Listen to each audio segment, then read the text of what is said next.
Gentlemen, are you at a total loss as to where to meet women and who's going to introduce you to women if not yourself? Well, in this episode, we're going to show you ways you haven't even thought of yet to make that happen. My guest is none other than George Dubeck, who's been doing this for 50 years. Enjoy, gentlemen.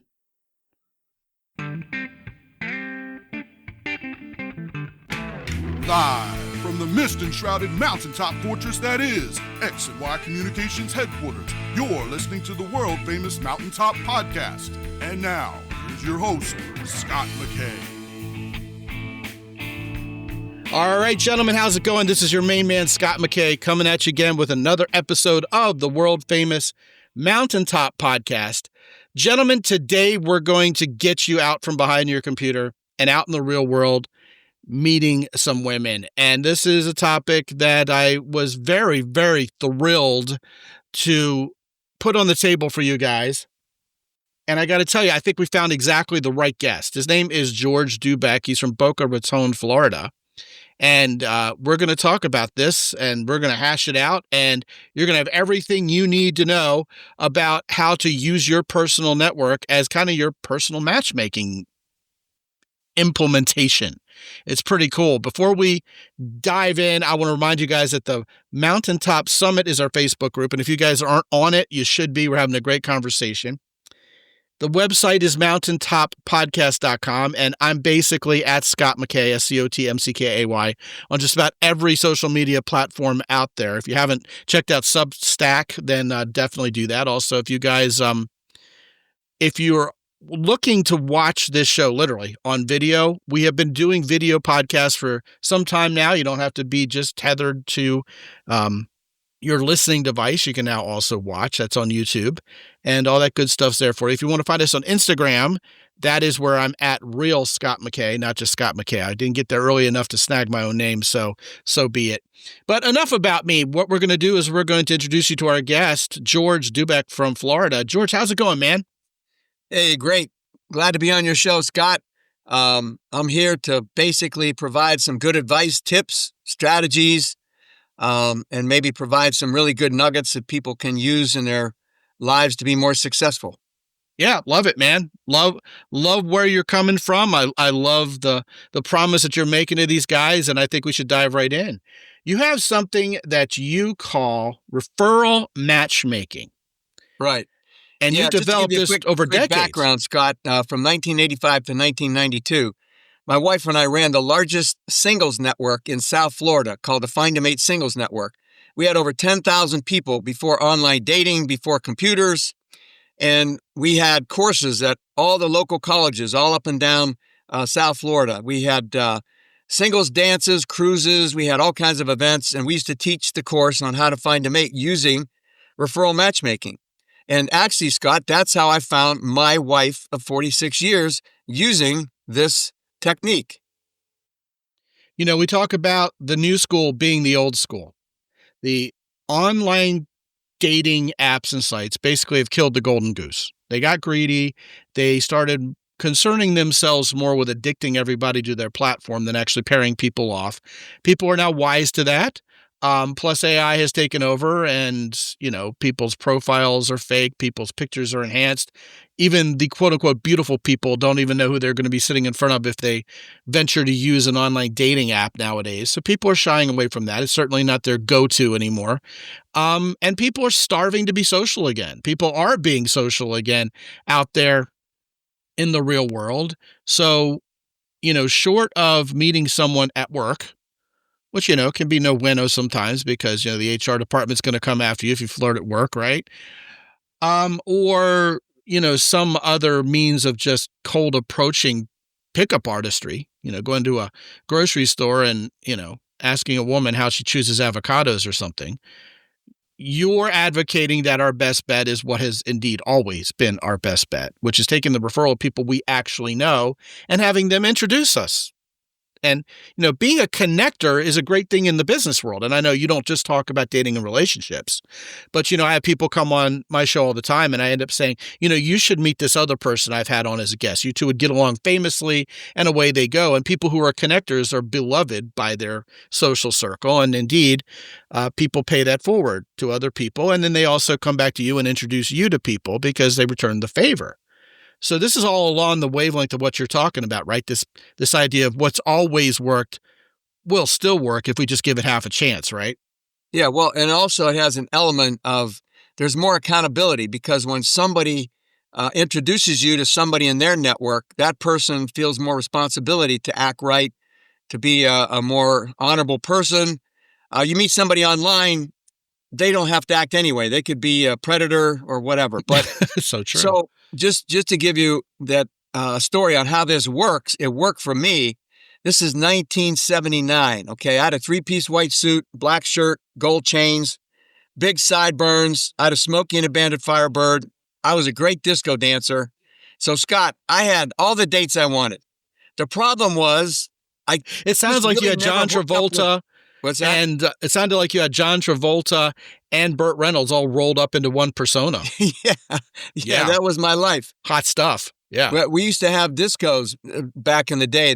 You'd go to nightclubs on Friday night, and if you watch the movie Saturday Night Fever, I actually lived Tony Manero's life. I'd walk in a club, and all these girls would run up to me and say, "Oh, will you dance with me when Boogie Oogie Oogie comes on?" Or, it was amazing. But, okay, here's the problem, okay, and especially for guys. Guys are visual, right? So most of the girls I dated were blondes with large breasts, because I'd walk in a club, or bimbo girls that were tight dresses, showing everything. And I finally realized after a while, I don't want to marry these girls. You're attracted to them because they're sexy, but I wanted to find, the right partner for the rest of my life. So what I did, Scott, is I made what I call the love list. Everything I wanted in the opposite sex, personality traits, physical characteristics, background, experience, deal breakers, deal makers. I made copies and gave it to my 10 best male friends who were single. And 3 months later, my best friend Paul calls me up. He says, "You got to meet this gal." I met that gal. We've been married 46 years now. How about that? Well, you brought up two amazing points there. Most recent one you brought up is that not only did you make this list, I call it the depth chart.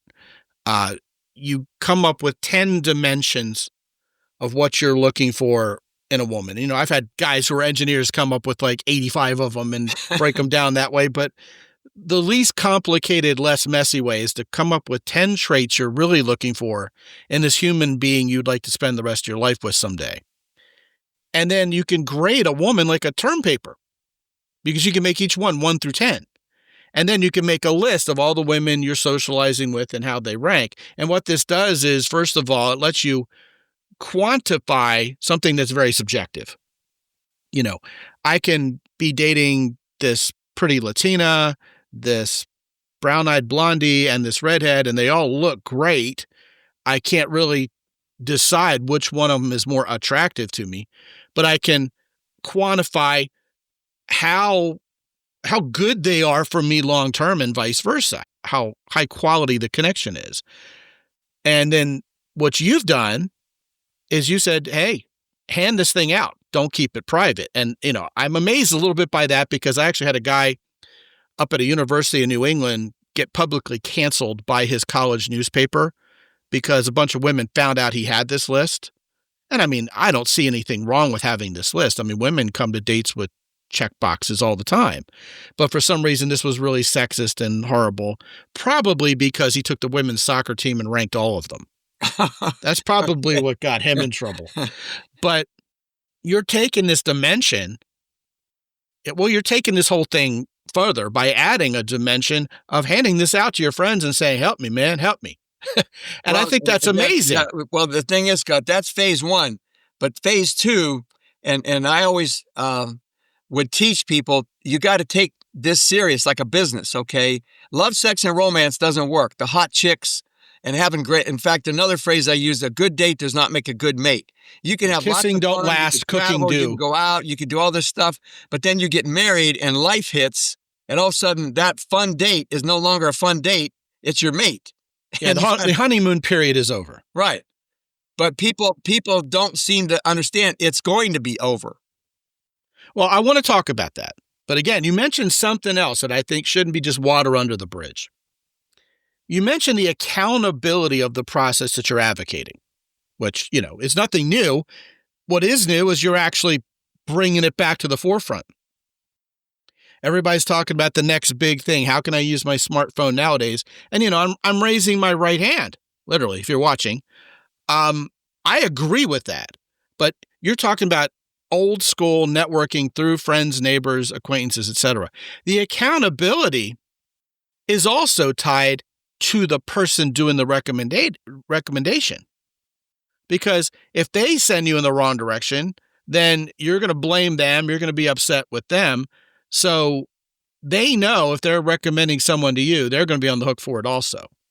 Yeah. Not only limited to the person who is the recommendee saying, well, I was recommended, I better make this work. This could be exciting. But the person doing the recommending is on the hook too. I think you make an excellent point. Yeah, no, it's critical. And then, like I said, I had what was called, after I would meet the girls in person, I had a 20-question interview. And I would ask the females as soon as possible, as soon as I can, before going on 2 or 3 dates to find all this information. I'd say, hey, by the way, do you mind if I ask you some questions? Now, number one, if they didn't like it or they became uncomfortable, that's already disqualifies me. They're not interested in me.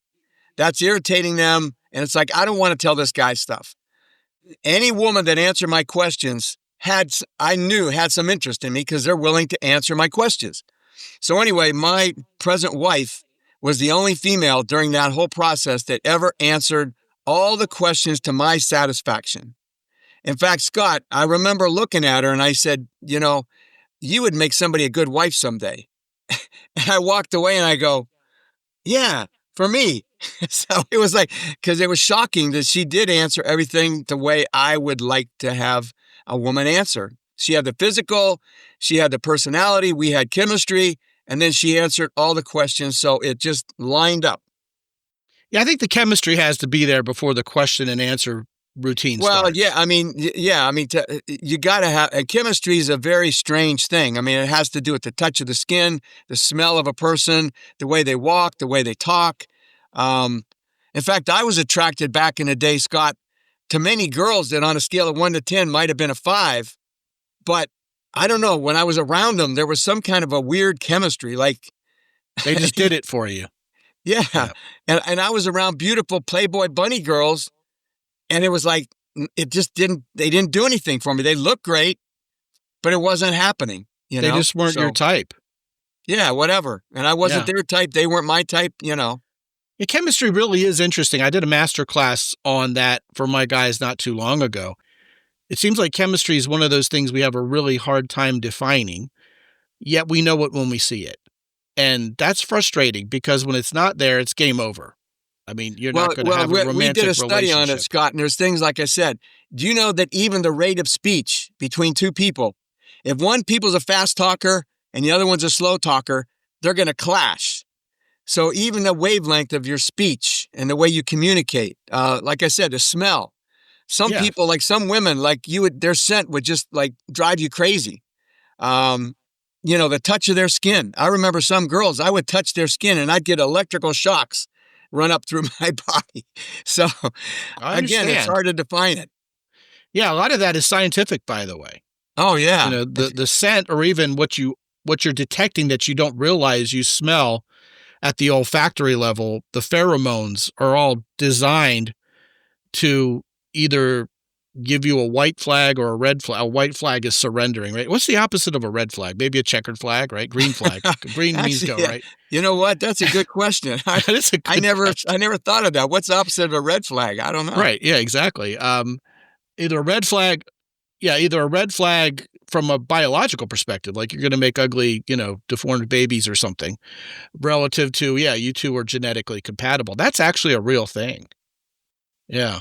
And I know what you're talking about. I've been out with women who, not to get too crass, but once you get them naked, you just don't like how they smell naturally. Other women, you hope they don't take a shower. They smell so amazing and female. Yeah. It's primal. Certain ethnic groups have like stronger, body sense. Because I remember I had gone out with a girl that had a different ethnicity. She was beautiful, but I don't know, maybe it's because of their diet sometimes. They like a certain diet and they give off like spicy. Some people have spicy diets. I don't know. It's crazy. I don't know either, and I'm not going to go there. It just seems fraught. But I think it's true. I'm not denying it. Interestingly enough, I don't think I ever went on a single blind date ever again after the digital age started. But before that, I remember at least 3 blind dates I went on, and all 3 were great. And I think it's because people are on the hook. Like you said, this person wouldn't recommend this other person to me unless they were pretty sure I wasn't going to get really, really upset with them. The stereotype is, I think you should meet this girl. Oh, really? What's she like? Well, she's really nice. She's a very nice girl. I think that's apocryphal. I think people know better than to do that to someone they care about. They're like either, well, they're two, at least they're going to like each other or not. Another strategy that I used to teach is a thing that you can form a more social group even amongst your friends. Let's say every guy and girl has 2 to 5 single friends, all right? I would imagine. So some night, get your friends together and sit down and everybody start working on their love list. Then share it with your friends, your single friends. So you're saying workshopping. Now here's the fun part. When you go out, with or without your friends, it doesn't matter. You look for people that would be a good match for your friends. So you're not looking for yourself. You take the onus off of the emotions of, oh, there's a hot guy over there. I don't know, how am I going to talk to him? No, you see somebody that's good for your girlfriend and you go over and introduce yourself and you can show your girlfriend on the phone and say, hey, my girlfriend would love to meet a guy like you. So you can, and that's the old phrase, the wingman approach. Well, yeah, it sounds like a wingman workshop. Right. You could create a whole strategy just using that component. That's a biz op right there, man. Yeah. Don't sue me if I steal it. It's powerful. And then you get closer to your friends because now you're all working together. You're kind of learning about each other and you're helping each other. And it makes it for a great socialization. I think it's fantastic. I don't know why people are so shy about asking other people to introduce them to them. I think it's pride. I think it's not unlike what happens when someone's recently unemployed and they're looking for a job and they're really reticent to say they're between jobs to anybody else because they're afraid they'll be looked down upon or disrespected for it, when in reality, especially nowadays, where these job boards are just fake and ineffective. And I'm looking at you, LinkedIn, right?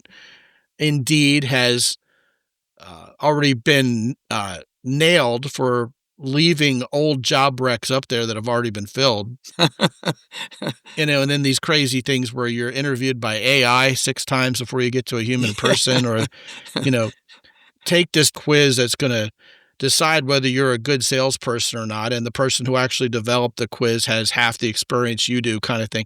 Those are just as bad as online dating and apps. The way people who have lost their job in this economy are getting a new one is, wait for it, networking with people they know. It's the same thing. Exactly. That's the best way to get a job. Yeah. Chalk up another similarity between dating and your career. Now, you brought up another good point, and this is across the board for everything, Scott. People don't know or are afraid to ask for anything. Yes. They're even afraid to ask their own mate for certain things. Even family members, there was a book out called The Aladdin Factor, and it's a great book that all they talk about in the book is how to ask.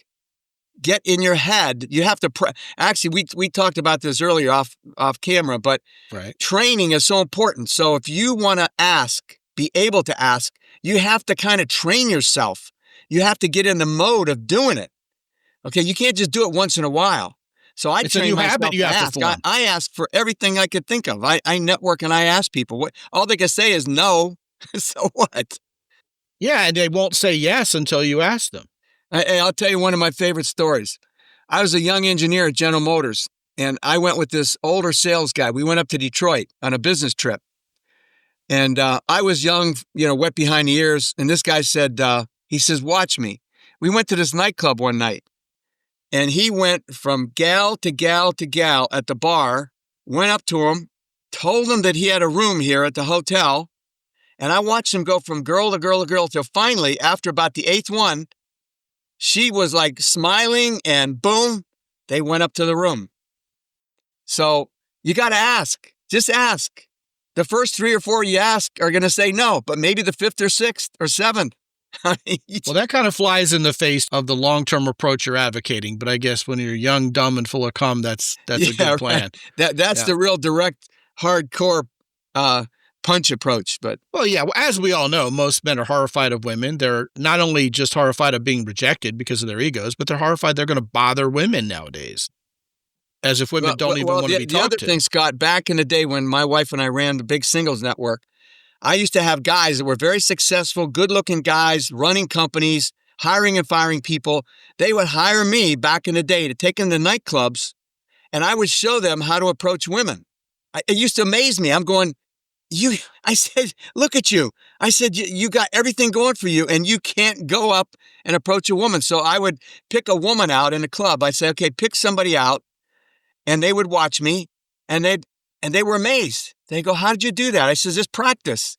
You just learn how to learn skill. Start casual conversation, and a lot of times you're going to get disinterest, or they're going to blow you off. So what?" Interestingly enough, I still do that with guys from time to time. I take them out in field, and almost invariably, the guy will get off the plane when he flies in here and look me up and down and go, "You?" Because I'm not a genetic lottery winner. And, oh, man, I've been accused of hiring actresses. I've been accused of paying people off, having ringers here and there. And finally, they have to admit there's no way I could have had it that well coordinated. What we do is we go to what has to be one of the largest outlet shopping centers in North America. It's huge. It's over a half-mile long, which doesn't seem like a lot until you actually go there and realize that's a long, freaking huge, outlet mall. We can get there at 10 in the morning, leave at 6 at night, and we haven't gone to everywhere. We could have gone, And all you do is in the morning, what you do is you just go from place to place, and it's in a college town, so it's all cute girls working. And they have nobody to talk to. And then by the afternoon, it's starting to fill up, so you can talk to the people who are shopping as well. And it's just nonstop immersion in talking to cute girls. And guys just, the older they are, the more frustrated they get. Because they're like, man, what have I been doing my whole life? This is not hard. It's not dangerous. And it's all about making women feel safe and helping them have fun. Because most men are allergic to fun. They're trying to be all serious, And, women they're going to feed off that energy and give you right back what you invest in it. And the more lightweight, warm, I call it warm levity. Most guys are trying to be stoic and serious because that's what some men's website or YouTube channel told them. But really, girls just love to have fun. And if you bring up a woman's energy like that, she's going to love you. It doesn't even matter what you look like anymore because, first of all, you had the confidence, which is sexy as hell, to approach them and talk to them. And you have the confidence to have a conversation with them. You make it all about them instead of bragging about your boat and your law degree and all that stuff. And the next thing you know, you have all these women within about 60 to 90 seconds rising up to your exact energy that you bring. And guys will be like, it's amazing. How do you do it? I said, well, it's a learned skill. And sometimes guys will say, well, prove it. And I'll go, all right, great. What I'll do is I'll be the same exact guy, same exact day, same bat time, same bat channel, same clothes. And I'll go to a woman and I'll lack that energy or I'll be reticent and the woman will be disinterested and she won't want to talk to me and she'll be like looking for an escape hatch. You know how they do. And the guy will be like, well, she didn't like you at all. I go, yeah, because I engineered that socially. And then what I'll do is I'll kind of, this is probably unfair to real human beings. And I usually apologize to them afterwards and told them what I did, break the fourth wall a little. But I can start off low energy with a woman and she's kind of just going through the motions with me. And then I'll raise it up and be my charming self and she'll rise up to meet that. Or I can go and be charming at first and then kind of like lose my mojo on purpose and she'll kind of lose her interest level as well. And guys are like, you're in total control of this interaction. I go, yeah, and you are in total control of your interactions. And the light bulb goes on. And the next thing you know, this guy is firing on all cylinders. He's a machine. And you are so right. You couldn't be more correct. Sometimes these guys are genetic lottery winners. They're built like an NFL cornerback. They could be free safety for, the Philadelphia Eagles or the Ravens. And, well, not this year because we have pretty good free safeties. They'd have a hard time cracking that rotation. Ravens. I'm a Ravens fan. And then they're tall, good looking, making great money. Because, what I do isn't cheap. And yet they don't have the women they want because 90% of this game is half mental, right, Yogi Berra? And yet, not only are they out of practice with this, right? You're talking about how you have to train yourself. You have to get out there and put this to the test. But just a little bit of practice, half a morning. And they're like, man, where's this been my whole life? These women are great. I'm having a great time. You take them out to, a nighttime venue. We don't really have discos anymore per se in San Antonio. Everybody's doing these outdoor park-like settings where they, play cornhole and just socialize with the Christmas lights. Yeah. Those are a lot harder to socialize than the old dance clubs. But anyway. Well, I find it easier because they're not dark and smoky. They're brightly lit and people are actually out there being social. But, your mileage may vary. We used to use dancing to make the connection. So. Oh, yeah. I understand that. That makes sense. Yeah. I mean, if you're John Travolta from, Saturday Night Fever, you're in. Heck yeah. Especially if you've got Burt Reynolds' car. Okay. To whisk him away with after the Bee Gees are done. But it's out there and saying, okay, I'm going to give this a shot, even though it's outside my comfort zone, even though it's not something I'm used to doing. They realize it's just not that scary. And here's the connection I want to make to what you're talking about. I think it's equally scary, equivalent to the fear factor of approaching a woman, to approach a friend and say, hey, who can you introduce me to because I'm single and looking? Or who can you introduce me to who's hiring someone with my kind of expertise?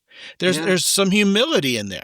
There's some vulnerability in that Brene Brownish good sense of I have to be courageous, step outside of this and take some risk. And it may turn out well or it may not. But if I never ask, I'll never receive. So I think it's almost like we got to get over our approach anxiety of having someone in our network help us. What do you think?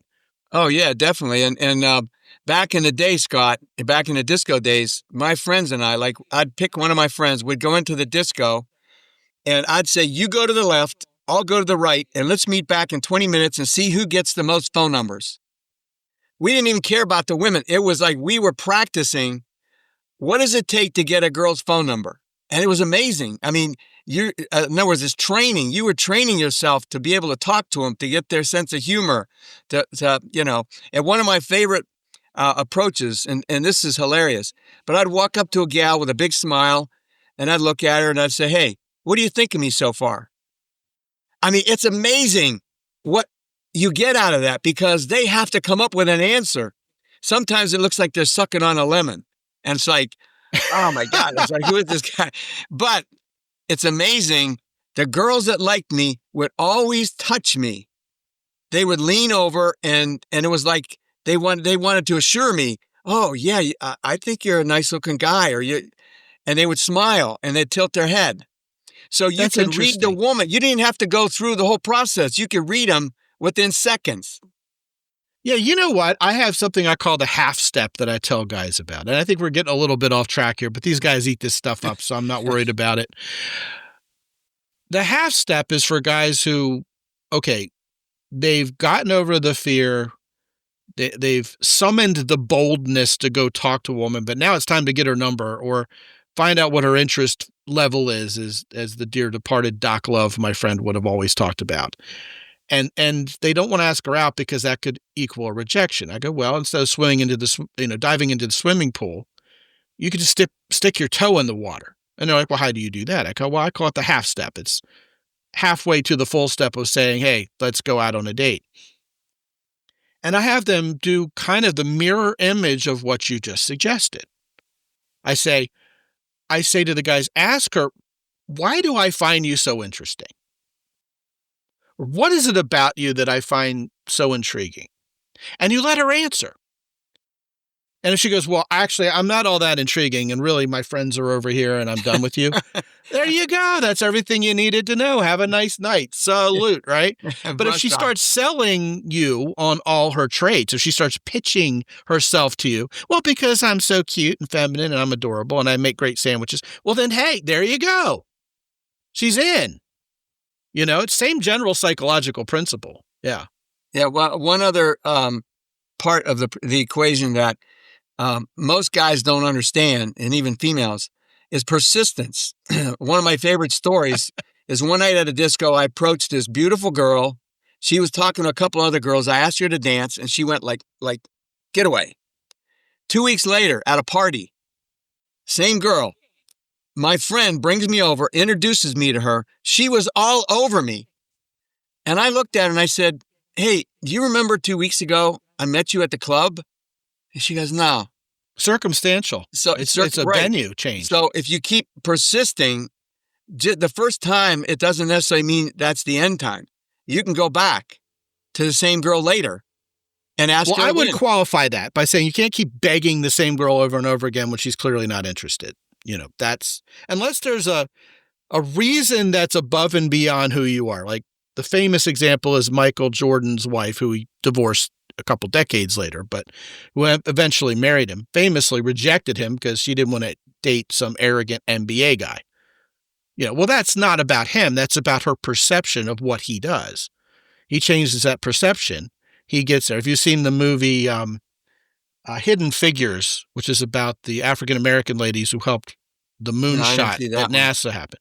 Well, Mahershala Ali, who's a wonderful actor, plays a very persistent guy who wants this woman who's a very smart engineer, and she's having a hard time believing that he's this sapiosexual guy who just thinks she's not only hot but smart, and he's all over that. And he is just very patient. If you know anything about Mahershala Ali, he's got that wonderful ability to carry that part in an acting role just brilliantly. And it's really, I've actually used it as an object lesson before, that if you really like this woman and she's just not ready to date, or she's fresh off a divorce, or she's angry at men lately, you kind of just hold space, as they like to say in the woo-woo crowd. And you just keep being a man, you keep doing your thing, and you keep being masculine and keep doing what it takes to turn a woman on and make her feel safe, and she'll come around. I'm all about that. I think that is absolutely true. And I also think the nuance of what you said is that venue change. I remember back when online dating was a thing and I was doing it, 20 years ago when Match.com was the place to meet women. I was also on another site for single parents, which was a bonanza, by the way, because I had full-time custody of my little daughter. And man, talk about instant security blanket in the eyes of women. If a judge gave my little daughter to me, I can't be an axe murderer, right? So instant safety and security. Yeah, I'll meet you in any dark restaurant anywhere without, you can pick me up at my place. I'll come over to your place. You can cook me dinner. You're already in like Flynn, right? And I remember there was this little gal, and she was exactly my type. She was what I like. And she was going to connect well with me. We prayed to the same God, pulled the same lever in the voting booth. We were going to get along great. All I needed was to get in front of her and get a date, and she would love me. And, after you write someone on Match.com and they don't write you back, it's kind of, you got to be really creative. Hey, cat got your tongue, you too shy. A couple weeks later, I found 3 different iterations of making her hopefully feel somewhat interested enough to be to at least write back, and just crickets, man. And this little gal couldn't have been more perfect for me on paper, right? 6 months later, she turns up on the other site, the single parent site. And one things I did, and this is an online dating strategy from the days of yore, which probably doesn't even matter anymore, but never put the same narrative and the pictures on 2 different sites. Mix it up, put different pictures of yourself, put a different narrative on each site that you go to for this reason. George, man, I wrote her on that site as if I'd never talked to her before. Man, I got whiplash. She answered me so fast. It was crazy. I mean, it was like within 5 minutes. Oh, you seem so nice. When can we meet? And blah, blah, blah. Unfortunately, when I met her, I wasn't attracted to her. Stuff happens. But it was amazing. It was just the venue change made all the difference. So, yeah. And when it comes to being persistent, and when it comes to saying, hey, what do you think of me? I think a lot of guys, the danger they run into is I could be needy. I'm looking for validation. I need you. You are in the power position. I put you on a pedestal. But the way you're laying it out is the exact opposite. It's more strategy there. I like it. Yeah, well, like I said, there's a lot of tricks and things like that we learned all the tricks in the book. And one more story about persistence. You're familiar with Grant Cardone, right? Sure. He's very consistent, persistent, relentless. Anyway, he met his now wife at a networking event that he was running. Beautiful blonde. He went and got her phone number, asked her out. She said no. So then she lived in another city or whatever. So he called her periodically, kept trying to call her, connect with her. She basically kept blowing him off, wasn't interested. Anyway, but back when he met her, he said that he was going to marry that girl when he saw her. 1 year later, they were married. There's an aspect to how attraction works with women that operates such that when women feel chosen by a guy, they feel attraction towards Yeah, him. that's a special feature there.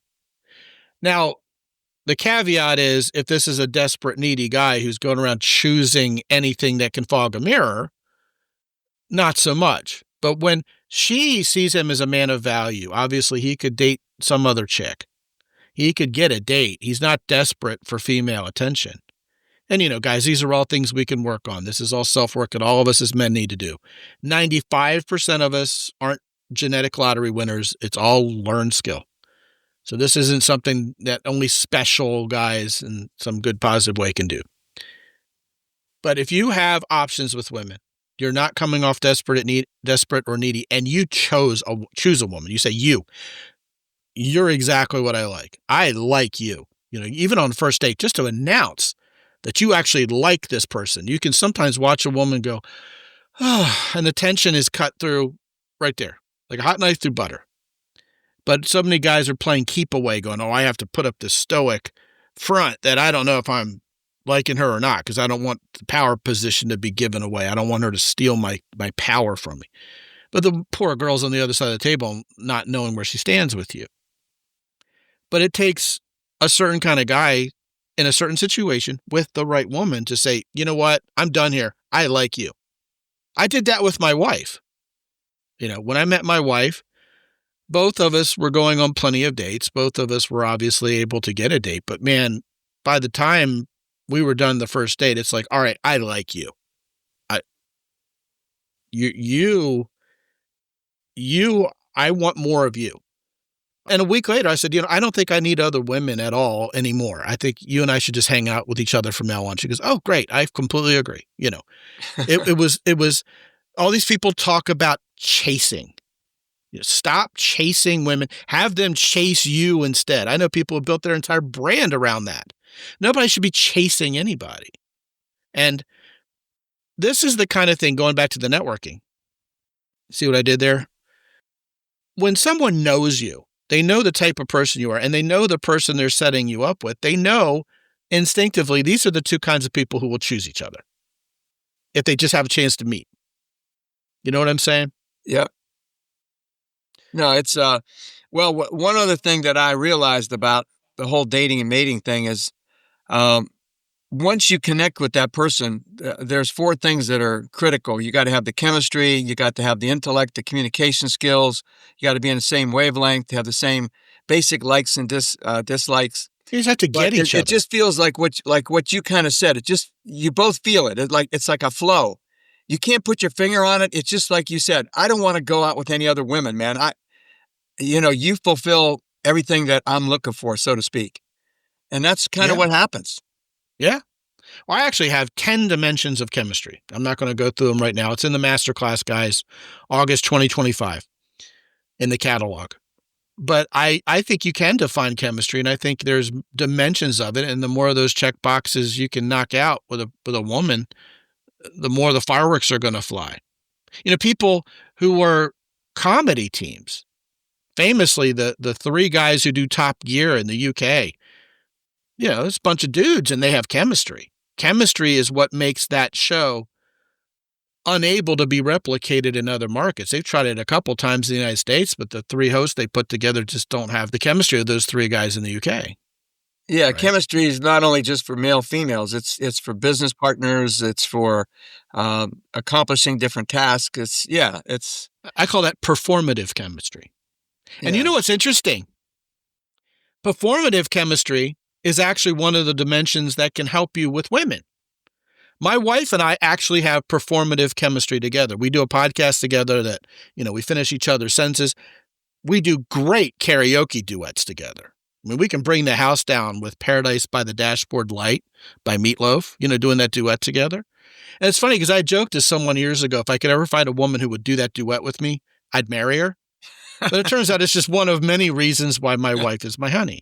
But yeah, performative chemistry is even a thing with women. Obviously it's probably not number one, but there are also other cases where the performative chemistry led to the relationship.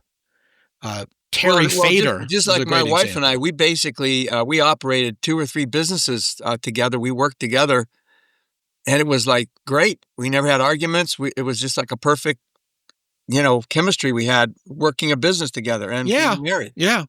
Well, a great example. I mentioned Terry Fader, and you made a great point on top of that, but I don't want that to go by the wayside. He's a guy who years ago won the first edition, I think, of America's Got Talent, $1 million, and he got a show in Vegas. And his wife and he had settled for each other. They weren't good for each other, and they got a divorce. Well, Terry Fader hired an assistant, a very pretty girl, to be with him on stage. And if you know anything about this guy, Terry Fader is a ventriloquist and a darn good one. Okay. I haven't heard about him much lately, but he was famous for a number of years. I hope he's still alive and well and doing something very well. Jeff Dunham, he's not quite there, but he's almost as good as Jeff Dunham. And how many ventriloquists are left and people taken seriously at all, right? But he had this very hot stuff, stage assistant. And he was a dumpy little middle-aged dude. And they ended up getting married because of the performative chemistry at first. They were just so good together on stage that spilled over socially, then sexually. And unfortunately, they ended up breaking up because she wanted to make babies and he was done. And he literally freed her up to find a guy who would start a family with her because he said, I'm too old and I'm done with that. Well, but isn't that interesting? Actually, that's another good point, is to not only look at the micro of the day-to-day, the present situation, but I'm stressing even more now than ever as couples, when they meet, get into the macro. I tell girls right up front, when you meet a guy and you think it's a good relationship, ask him, say, listen, and if the girl wants to have kids, I say, ask him right then and there. Hey, look, I'd like to have 3 kids. What about you? And if the guy's scared, if he goes, oh my God, no, I don't want to have the kids. Well, then why go through the process? If the people aren't aligned for the long-term situation you want, that's another thing you got to confront. Come up front as soon as possible and ask these questions. And what people are afraid to ask. 2 things there. First of all, if you stick your head in the sand, you're just going to postpone your disappointment. So you got to be fearless enough to ask those questions. Second of all, you got to believe what people tell you. I need probably a whole hand to count the number of women who've come to Emily and I going, this guy's such a jerk and a liar. Well, we've been going out for a year now and he doesn't want any children. And it turns out the guy told her on the first date, I don't want to ever have any children. But now he's a jerk and a liar because a year later she hasn't been able to talk him off that ledge or talk him into it. And, in her mind, he couldn't have been serious. But he announced early on exactly who he was and what he's about, and now he's a bad guy for it. I do think, in all honesty, there's an element of men who are afraid to be dads, don't want to be dads, and then inevitably almost it happens and we're smitten with the first kid. Our little daughter looks like us and we're like, oh my God, and I call that God's dirty little trick. But I mean, ultimately, you're dead on, man. You got to believe what people tell you, and either you're going to have this long-term compatibility that has to be considered, not just this short-term spark, this chemistry. I believe chemistry does last. As far as the honeymoon period, okay, maybe that does have a shelf life. My wife and I are still looking for when that shelf life expires. But I think under normal circumstances, lots of happy couples start having normal life together sooner than later, but they still have chemistry together. They're still a good team. Excellent. Yeah, but you gotta open up and let the people who know you, perhaps in many ways better than you know yourself, because they get to see you and act as a third party rather than someone who's emotionally invested. Let those people start pairing you off with people and trust that process. I think it's old school, but I do think it's the new school. Yeah, it's definitely the safest, best way, and you can trust it much more so than any other way, meeting a guy at a bar or online dating and all that stuff. I mean, it just fits the bill. It's just much better for everybody involved. And you're a grown-ass man who's mature nowadays, and you and I are basically the old bulls on the hill nowadays, telling these young bulls to, walk down there and get them all instead of let's run down there and get one. So you've been through the whole process here, and here you are talking about networking and the importance of finding someone who's long-term. I love it. What I want to do, George, is I want to send these guys to your website. And let me tell you what, guys, George isn't limited to just dating and relating. He can help you become a networking machine in a whole bunch of different ways. And when you go to mountaintoppodcast.com/networker, NETWORKER, you'll hit on George's site. What are they going to find there, George? If anybody signs up on the site and mentions your show, I'll send them PDF copies of my books. How's that? Wow, that sounds great, because I was going to send them to Amazon next to pay good money. Got $2. All I have to do is sign up on my email list, and they could either buy it on Amazon, get the hard copy, or I'll send them a PDF. That's a good deal right there, guys. Yeah, you want to go to mountaintoppodcast.com/networker just to get the 2 books. The books are Personal Introduction Handbook for Singles and then Sexuality Probe, which is kind of a question book to ask. That's a hot one right there. Yeah, that's one where you bring it on dates and ask the questions. Your mate or date and get to know you make or break your mate or date. Yeah. Yeah, both good ones. What I'm going to do is I'm going to put them at the top of my Amazon influencer queue at mountaintoppodcast.com/Amazon anyway, even though you can get them free. And I just think it's great stuff. George, what a pleasure to meet you, man. I love your years of experience and the yarns you spin about the good old days back in the disco era. And here we are nowadays talking about... I missed it. When I hear the old Staying Alive song, I get tears in my eyes. That might have been the best era ever. When I hear the Bee Gees, I get tears in my eyes, probably for a different reason. But yeah. Okay. Yeah, you're a little bit more advanced than I am. My teenage years were Devo and Depeche Mode and the like, and surfing and skating and BMXing. Yeah, and good stuff. Probably about the same age as you were during the disco era was the grunge era for me, early 90s. Yeah, well, I was in my 30s, early 30s. Yeah. That's when I was in my 20s. Yeah. The good old days. Right on, man. All right. Well, either way, I appreciate you, man, and I'm so glad you're here. And won't you come back and talk about that sexuality probe stuff with us? We could do a whole show on love, sex, and romance. And how to actually talk to your partner and get the questions answered you need. Yep. Guys are tough with that. That's a sticking point. It sure is. Yeah. All right. Yeah. Good stuff, man. Appreciate you. Okay. Take care. And guys, if you haven't been to mountaintoppodcast.com lately, go there, grab all the free goodies. You grab all the free goodies from George, then you come back to mountaintoppodcast.com, grab the free book, Sticking Point Solved from me. Go check out the Substack. If you can handle the truth, just like the banner says at the top of the video edition of this particular show, you're going to love my Substack. I talk about things there I don't talk about on the mailing list that I send you every day. The emails I send to guys who are subscribed are fluff free. I talk about how to get better with women, how to be a better man in the process. And All of that and more is there for you at mountaintoppodcast.com. Also, check out our sponsors, Jocko Willink's company, Origin in Maine. Guys, they have new pants, new shorts, new shirts. Man, Origin has quietly become your one-stop shop for looking manly. I mean, it's just great. And my favorite product will always be their boots. Check them out. They're amazing. And if you haven't been to the Keyport.com lately, those guys have the most amazing everyday carry device for you. It's not your grandfather's Swiss Army knife. Titanium components now, sharp stuff you can be proud to carry. And herosoap.com. If you haven't gotten their shampoo, if you haven't gotten their honey bourbon soap, man, there's your shopping cart right there. Start with those two items from John and the good guys over at herosoap.com. And whichever one of our sponsors you choose to work with, if not all three, use the coupon code MOUNTAIN10 for an extra 10% off at checkout. All of that and more is always accessible through mountaintoppodcast.com. And until I talk to you again real soon, this is Scott McKay from X&Y Communications in San Antonio, Texas. Be good out there.